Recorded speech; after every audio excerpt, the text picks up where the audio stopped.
Mengejutkan, curahan hati dan pengakuan belak-belakan artis Ruben Onsu bahwa dirinya mengidap penyakit serius, yaitu ada bercak darah di bagian otak. Ruben mengurai kronologi penyakit yang rupanya sudah 2 tahun belakangan ini ia berusaha sembunyikan dari pihak keluarga, istri, dan anak-anaknya. Lantas benarkah Ruben juga dihantui ketakutan dan kekhawatiran kalau ajal keburu menjemputnya sebelum digelarnya konser putranya Betran Peto alias Onyo pada bulan Oktober mendatang?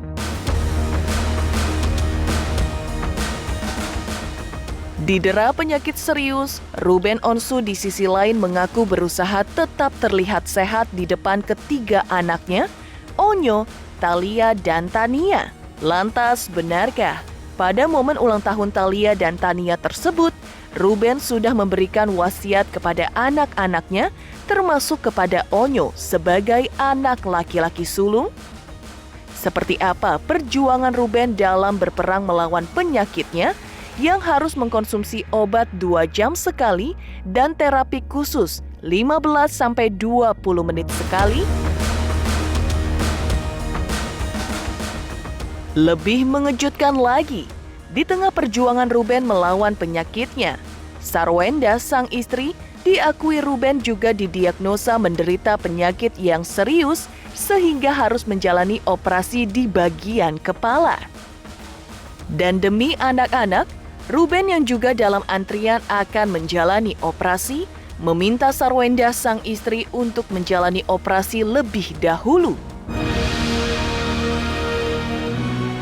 Pemirsa, bersama Intens Investigasi, kami hadirkan kabar terkini, terpercaya, dan teraktual. Tetapi sebelumnya, jangan lupa untuk like, subscribe, dan juga share channel YouTube ini.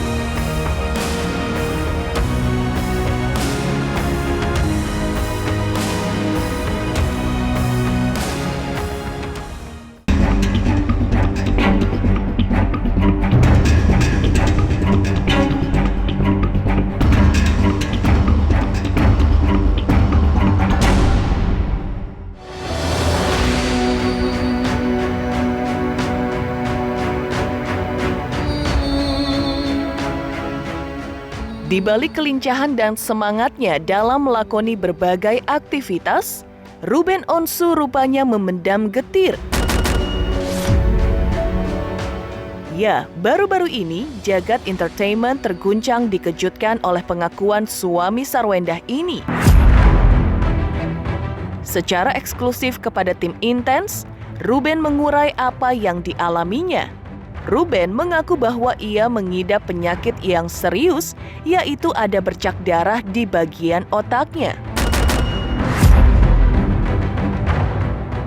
Kondisi itulah yang membuatnya sempat dirawat di ruang ICU rumah sakit selama 3 hari. Pada momen tersebut, kakak Jordi Onsu ini membutuhkan transfusi darah. Namun yang lebih mengejutkan adalah bahwa Ruben rupanya pun sudah selama 2 tahun belakangan ini berusaha menyembunyikan kondisi tersebut dari keluarganya. Lantas, apa yang membuat Ruben merahasiakan keadaannya dari istri dan anak-anaknya serta keluarga besarnya? Seperti apa pula kronologi sakitnya dan separah apa gejala dari penyakit yang dialami Ruben Onsu hingga sempat dilarikan ke ICU? Ya, jadi itu udah lama, udah ada mau 2 tahun lah ya gitu. Saya memang menutupi dari keluarga gitu. Tapi kan akhirnya ya istri kan tahu karena pas kemarin di ICU ya ketika di dokter kan ya, akhirnya semua diceritakan gitu. Dan saya mah kalau bukan karena istri saya yang nyuruh ke dokter, nggak akan saya mah ke dokter. Buat hidup saya orang nggak ada rasa, gue mau ngapain ke dokter. Tapi kalau istriku kan emang orang yang rajin check up kan, jadi ya rutin ini ya, jadi semuanya bisa pulih gitu. Jadi makanya kalau dia pergi nggak yang pergi gitu tuh, kalau dia lagi nyuruh tuh kayak nyuruh anak kecil tidur siang, nyuruh anak kecil makan gitu. Jadi oke gitu. Jadi dia teleponin semua satu-satu roadman aku yang arahin bapak ke sini ya, gitu. Jadi ya bersyukur gitu. Makanya pas di kemarin itu ya kan komunikasi pasti ketika kita lagi di rumah sakit, pihak rumah sakit pasti ngobrolnya ke pihak keluarga kan ya, ke istri. Itu baru saya cerita lagi. Nah pas kemarin di MRI juga memang ada bercak di bagian otak. Kenapa saya baru upload setelah saya sudah pulih? Karena saya ingin fokus di rumah sakit itu mendengarkan saran dokter, melewati beberapa darah yang harus melewati badan saya dengan baik. Karena transfusi itu kan pertama dari kantong pertama untuk menuju kantong kedua itu kan berjarak dulu. Mereka harus lihatin dulu reaksi badan, tangan, muka, dan apakah bercampur dengan obat yang pertama itu nyambung atau enggak gitu. Kalau aku nerimanya itu sakit kan, karena ya memang HB-nya 4. Dan menurut dokter, kok lu bisa sih masih bisa berdiri? Lah gue masih jorok-jorokan di acara TV, masih bercanda-canda waktu itu pas lagi sama Denny Cagur sama Po Alpa. Bintang tamunya gue inget banget Indra Bruggman. Jadi ya gue nggak ada rasa apa ya gitu. Nah dinyatakan kritis itu di siang hari, lagi meeting. Nah terus saya bilang saya nggak bisa ninggalin pekerjaan saya yang ini, gimana ya, kan kita setiap bawain acara kan pasti nggak boleh tuan rumah itu hilang semua gitu. Jadi harus ada yang jaga, seperti yang saya bawain acara di siang hari talkshow juga gitu kan. Jadi gimana ya ini kalau gue mendadak yang kayak gini. Saya tuh nggak tega meninggalkan pekerjaan saya, dan itu posisinya udah jam 4 sore dan saya harus live jam 6:30. Lu mau nyari siapa? Bintang tamu gitu. Jadi saya penggantinya gitu. Jadi saya nggak kuat kok, emang nggak ada rasanya. Saya video call sama dokter disuruh begini tangan gitu, nggak ada goyang, nggak ada apa gitu. Dia juga aneh, udah intinya ke sini aja dulu gitu. Kesana kan harusnya cuma transfusi, lo boleh pulang katanya. Sampai sana saya langsung masuk ICU. Ya dia bilang ya memang lo harus fokus, karena nih lihat ya, saya baru sadar ternyata kemarin tuh jari tangan saya itu nggak ada darahnya. Ini mah udah ada darahnya, udah merah, udah ada ini. Kemarin tuh putih semua. Kan gue nggak ngehin ya. Maksudnya emangnya lu bangun tidur lu giniin darah lu kan nggak pernah. Jadi maksud gue gini, ini saya nggak pernah terjadi dalam hidup saya gitu. Jadi dicekkan semuanya gitu. Ya maksudnya apakah ada ambeien atau ada apa? Nggak ada, sama sekali nggak pernah ada mimisan atau mungkin yang lain, batuk nggak ada, biasa aja. Makan ya normal, gak ada diet. Ketika hasil darah kayak gitu lu ngomong apa? Ya mungkin saya salah satu orang yang mungkin masih bisa dibilang kuat dengan HB itu gitu. Padahal kan sebenarnya gak boleh. Untungnya saya itu orang yang selalu rutin melakukan cek darah gitu. Di tengah sakit serius yang dideritanya, Ruben Onsu juga mengaku tetap berusaha melewati hari-harinya kini dengan kesibukan yang biasa ia jalani selaku ayah dan artis. Termasuk diantaranya menyiapkan konser tunggal putra sulungnya Betran Peto alias Onyo yang akan digelar bulan Oktober 2022. Di balik kesibukannya, benarkah Ruben sebenarnya dihantui ketakutan dan kekhawatiran luar biasa kalau ajal keburu menjemputnya sebelum konser Onyo tersebut digelar? Sebenarnya bukan tanpa alasan pula jika Ruben begitu dihantui ketakutan akan ajal saat menghadapi penyakit serius di bagian otaknya. Semua berpangkal pada kondisi ketiga buah hatinya, Onyo, Thalia, dan Tania, yang kini masih kecil-kecil dan tentunya masih membutuhkan kehadiran kedua orang tua yang lengkap, yaitu dirinya dan Sarwenda. Nanti di bulan Oktober anak saya mau ada acara konser, saya meeting gitu. Ini saya lagi meeting terus setiap hari itu, saya lagi meeting terus konsep panggung dan yang lainnya gitu. Udah semangat nih Mbak, udah semangat. Tiba-tiba kadang-kadang hati kecil gini. Ini nanti pada saat dia konser gue nyampe apa enggak ya? Nanti pada saat dia konser gue nyampe apa enggak ya?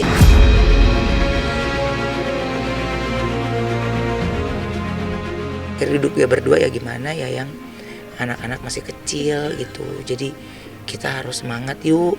Saya kalau misalnya saya diucap doa gitu ya, diucap doa dan yang lainnya, aduh, kalau bisa anak saya itu lebih butuh ibunya, karena mamanya lebih tahu mereka banget. Jordi juga tahu ya.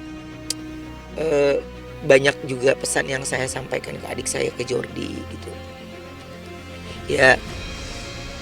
Segala prepare dan persiapan ya, mungkin setiap orang harus siap apapun yang terjadi ketika Tuhan sudah berkehendak. Hal itu masih belum kuat pondasinya ketika kita kalau udah ngelihat anak lagi. Gimana ya gitu, ini anak-anak masih kecil gitu, terus ini kemana ya gitu. Jadi apakah ya gimana ya, maksudnya nggak mau mereka bertiga tuh pisah gitu, nggak mau, maunya ya bareng aja terus gitu. Tapi gimana ya caranya, saya khawatir sekali. Maksudnya ya kita jangan ngomongin yang jelek-jelek terus, enggak, tapi ya kita selalu ngomongin, Mbak, istri saya itu orangnya selalu ada yang jahat aja dia selalu kasih dampak, omongannya selalu baik. Mungkin kamunya lagi nggak fit, jadinya menerimanya nggak bagus. Dia selalu berdampak, energinya baik, ya vibe positif banget gitu. Tapi ini kan hal yang buat saya mungkin ada rasa yang khawatir, takut ya. Bukan takut, kalau untuk hal yang lain saya siap. Tapi ini gimana ya kalau ke anak-anak.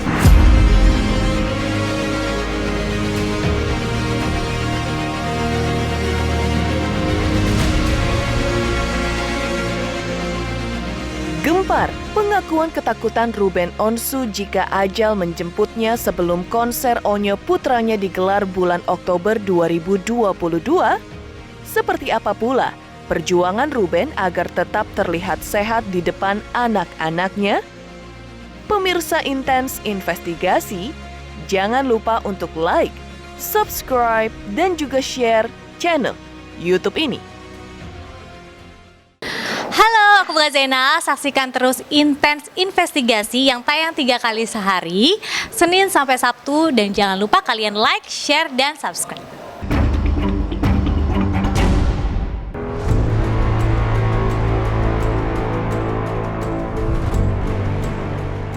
Mengejutkan pernyataan Ruben Onsu yang merasa takut jika ajal menjemputnya sebelum konser Betran Peto alias Onyo digelar. Yang mengejutkan adalah usaha suami Sarwendah ini yang berjuang keras agar selalu terlihat sehat di depan ketiga anaknya, Betran Peto, Thalia, dan Tania. Meski dirinya tengah digerogoti penyakit serius, yaitu ada bercak darah bagian otak. Hal itulah yang ditunjukkan Ruben saat menghadiri acara ulang tahun kedua putrinya, Thalia dan Tania, baru-baru ini. Ruben tampil layaknya orang yang sehat, padahal mukanya ketika itu pucat pasi karena kekurangan darah yang tak bisa ditutup-tutupi Ruben dari siapapun. Selain itu, Ruben juga mengaku sudah menyiapkan segala sesuatu untuk kehidupan dan masa depan anak-anaknya dan telah dipercayakan kepada seseorang yang ia percaya. Lantas, benarkah pada momen tersebut Ruben juga menyampaikan wasiat kepada anak-anaknya, khususnya Onyo yang menjadi putra sulungnya? Saya bilang sama dokter, dok, minggu lalu waktu anak saya ulang tahun, anak saya ulang tahun gitu, tapi ini pasti banyak orang yang hadir. Ya lu harus happy aja. Ya gue nggak bisa bohongin muka lo gitu, karena ya emang darah. Lo mau tutupin makeup kayak apapun emang darah gitu. Kecuali kalau lo mungkin makeup karakter hijau gitu ya, lain hal gitu. Tapi ya saya harus ada di ulang tahun anak saya gitu. Itu mungkin nanti akan ada ranahnya, saya pasti bicara gitu ya. Kalau untuk anak-anak mah saya udah tenang dari awal, saya udah, makanya saya ya dia jadi artis syukur, nggak jadi artis juga mereka saya sudah persiapkan untuk semuanya gitu. Baik Onyo, Thalia, Tania gitu, tiga-tiganya anak saya. Ya yang saya bilang ketika Tuhan sudah berkehendak dan lain-lain, saya mau udah siap, saya nggak ada kepikiran apapun itu.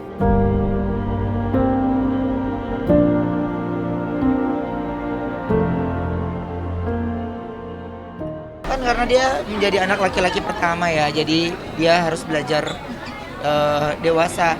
Mau tidak mau ya harus, karena adik-adiknya dua-duanya kan perempuan, sudah pasti akan bergantung sama kakaknya gitu. Jadi ya Kokonya sudah harus banyak dikenalkan lebih mandiri lagi ya, lebih kuat lagi dan lebih bisa menjalani dan bertanggung jawab dengan apa yang dia kerjakan. Bukan surat wasiat sih, tapi lebih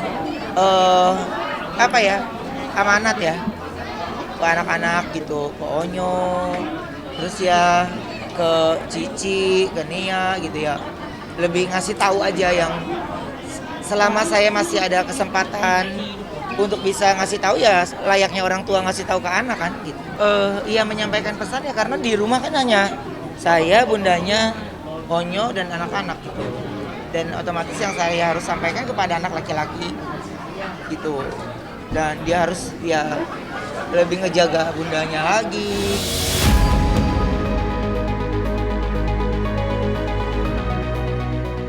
Menderita penyakit serius yang dideritanya, Ruben tampaknya tidak menyerah pada penyakitnya.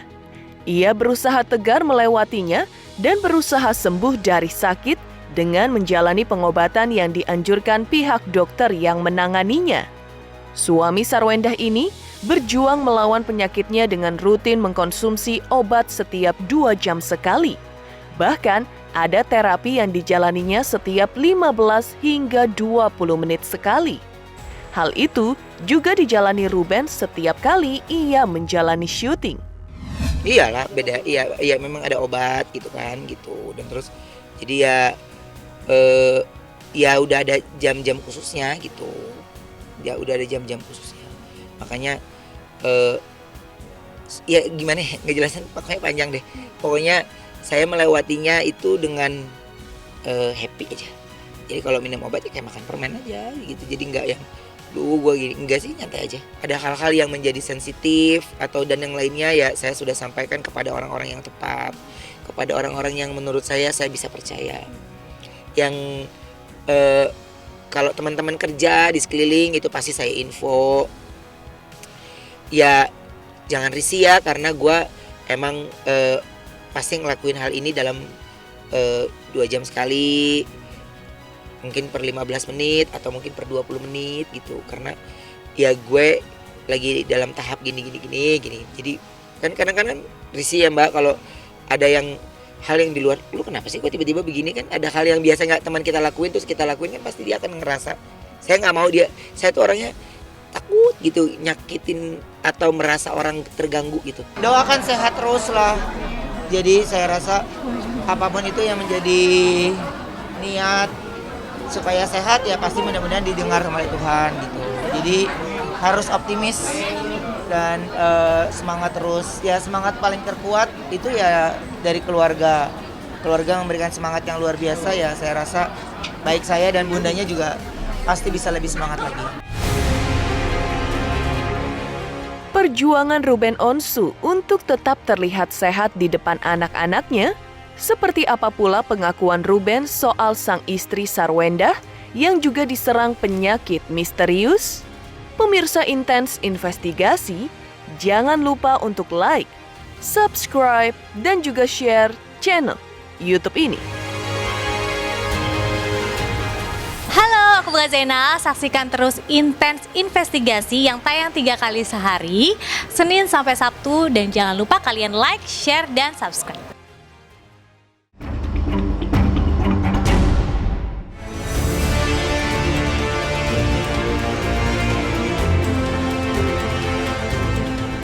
Mengharu biru pengakuan Ruben Onsu yang berjuang untuk tetap terlihat sehat di depan anak-anaknya.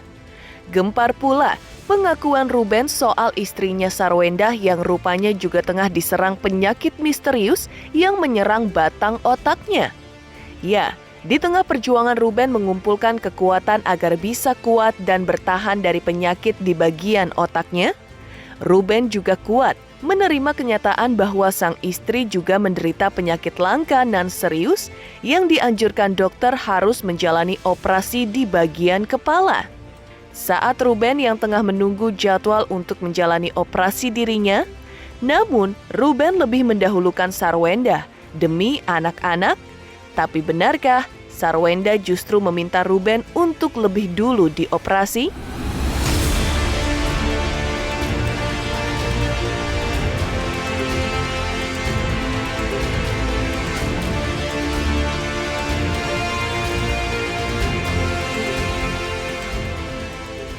Kalau kenapa seperti itu ya saya nggak tahu. Ya itu saya bilang kalau sakit itu kayaknya udah pilihan ya, udah dari Tuhan ya. Kalau itu sih buat saya bilang itu sih, karena Tuhan yakin saya kuat, saya bisa ngelewatin, ya pasti saya bisa gitu. Itu sih bahasa yang menenangkan saya gitu. Tapi kenapa saya tidak cerita itu, saya tahu banget istri saya sangat amat mencintai saya gitu. Jadi saya takutnya dia kepikiran, saya takutnya dia apa gitu. Dia saya batuk aja nengok ya. Saya misalnya apa ya, belum makan aja khawatir. Jadi saya kepengennya gini, udah lu jangan fokusin ke gue gitu. Saya takutnya malah nanti dia jadi nggak fokus ke anak-anak. Hidup saya ya saya kepengennya anak saya lebih utama, anak saya lebih banyak. Lu punya banyak waktu deh buat anak gue, jangan ke gue nya gitu. Karena gue udah tahu, gue udah gede lah, gue tahu apa yang gue mesti lakukan gitu. Gue berusaha semaksimal mungkin untuk gue akan ya berdiri tegak untuk kalian gitu. Gue berdiri tegak untuk untuk lo semua gitu. Kalau kemarin pada saat saya lagi ya apa ya, berusaha untuk tidak menceritakan apapun itu, saya bisa handle itu kan, karena saya tahu ya tim saya ya yang selalu menemani gitu. Jadi jangan sampai ini, pasti ibu khawatir banget. Dia bilang dia lagi nangis, jadi dia nggak mau di video call. Jadi biarin gue nangis ya, karena pada saat dia dikasih tahu dia sakitnya gitu, itu dia shock banget gitu. Padahal saya juga udah tahu, tapi kan saya kan juga harus tenang ya. Ketika pihak keluarga menyampaikan itu, gimana sih orang sakit nyampein orang sakit juga jadi kayak bingung sendiri saya. Duh gimana ya ini gitu, gimana ya ini gitu. Jadi kayak pengen teriak tapi gimana ya gitu. Jadi ya istri saya juga dia pengen punya waktu untuk dia, gue mau nangis aja gitu, gue nggak mau itu ya. Saya bilang ya menangis dan mengucap syukur gitu, karena mungkin kita berdua dipilih sama Tuhan untuk bisa melewati. Ketakutannya dia, saya yakin sekali itu ketakutan saya itu pasti saya yakin ketakutannya dia, karena istri saya memang lagi mendapatkan salah satu sakit, dan itu jenis sakitnya langka. Jika dilakukan tindakan dan memang dianya tidak stabil, dianya tidak oke, ya mungkin akan berdampak berbahaya gitu. Jadi dia takut sekali. Ya, akhirnya kami duduk ngobrol berdua. Ya saya bilang mungkin semua orang punya jalan cintanya sendiri-sendiri ya. Punya orang jalan cintanya beda-beda. Mungkin kita ya susah bareng, seneng bareng, sakitnya bareng gitu. Karena sangat amat beresiko, saya akhirnya duduk ya berdua, ya gimana ya yang anak-anak masih kecil gitu. Jadi kita harus semangat yuk, harus ini yuk gitu. Ya kayak tugas yang belum selesai sebenarnya, tapi saya harus gimana ya, menenangkan istri saya, tapi saya juga lagi berjuang gitu juga gitu. Jadi udah kayak kalau lagi udah overload tuh udah nggak tahu gitu. Jadi ketawa sendiri aja gitu, yang sebenarnya mana lagi nih ya gitu solusinya, apalagi nih ya. Jadi kayak lagi nggak mau mikir terlalu berat. Jadi ya udahlah gitu, pasti ada tindakan gitu. Cuman sakitnya istri saya juga harus ada tindakan gitu. Jadi siapa nih yang mau diduluin? Saya atau istri saya? Jadi istri saya maunya saya maunya istri saya. Iya kan, istri saya maunya saya maunya istri saya, maunya istri gitu. Jadi saya bilang ini udahlah ya, kadang-kadang kamu tuh gitu, enggak lah kamu ini kan. Udah ikutin kata-kataku gitu. Kamu duluan yang tindakan, biar ini gitu. Jadi ya nggak semua pekerjaan atau yang kita lakukan itu sependapat, pasti ada beda pendapat gitu. Jadi kalau kita udah masing-masing nggak enak, selalu ngomong ya udah yang ikutin kataku ya. Oke ya. Jadi baik dia atau saya pasti ada yang mengalah.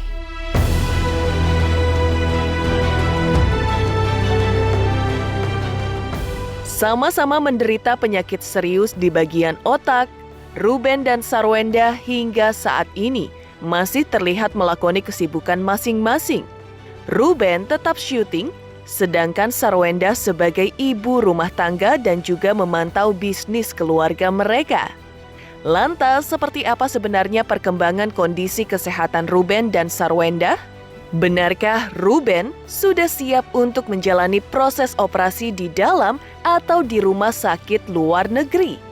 Benarkah di tengah dera penyakit serius yang mereka alami, Ruben dan Sarwenda tetap bisa memetik hikmah dari apa yang mereka alami saat ini dan masih bisa bersyukur di tengah kondisi yang berat tersebut? Saya tetap ada ambil sisi bersyukurnya yang Tuhan kasih buat kami adalah ya saya bisa melewati ini dengan bersama-sama gitu. Saya menguatkan istri saya yang dia juga lagi hancur-hancurnya, patah-patahnya, tapi dia harus pengennya dilihat orang tuh ya happy, pengennya dilihat orang tuh ya baik-baik aja gitu. Jadi ya saya bilang cari bahagianya kita yuk gitu. Kamu apa yang kamu mau lakukan lakukanlah gitu. Saya juga gitu, tapi jangan pernah patah semangat. Hal-hal yang terburuk sudah kami pikirkan gitu. Jadi sekarang yang kami pikirkan adalah memotivasi sama-sama ya harus sehat, kuat, ngelewatinnya sama-sama. Tapi ketika ada jawaban lain dari Tuhan ya kita sama-sama sudah tahu dan nggak panik gitu. Sudah tahu dan yang nggak bingung gitu. Jadi udah sama-sama menyadari. Dan buat saya sama istri saya itu saya membesarkan hati aja gitu. Ya kita berdua mungkin yang dipilih orang tua yang bisa melewati ini semua gitu. Kalau orang-orang mungkin ngelewati ini caranya lain, kita disuruh caranya gini gitu. Ikutin aja lah yang maunya Tuhan gitu. Ya doain aja lah, semoga segala sesuatunya baik gitu. Jadi ya maunya sih nggak sampai tindakan ya, tapi ya kalau emang diharuskan ya mau nggak mau gitu. Tapi ya doain semoga kalaupun ada tindakan ya tindakannya berjalan dengan lancar. Ya pastinya Onyo selalu mendoakan untuk ayah bunda supaya ayah bunda tetap sehat selalu dilindungi Tuhan dan selalu sehat-sehat ke depannya, dan mohon doanya juga dari kalian semua supaya ayah bunda sehat-sehat terus aja. Itu Onyo selalu aja ayah bunda diberikan umur panjang aja.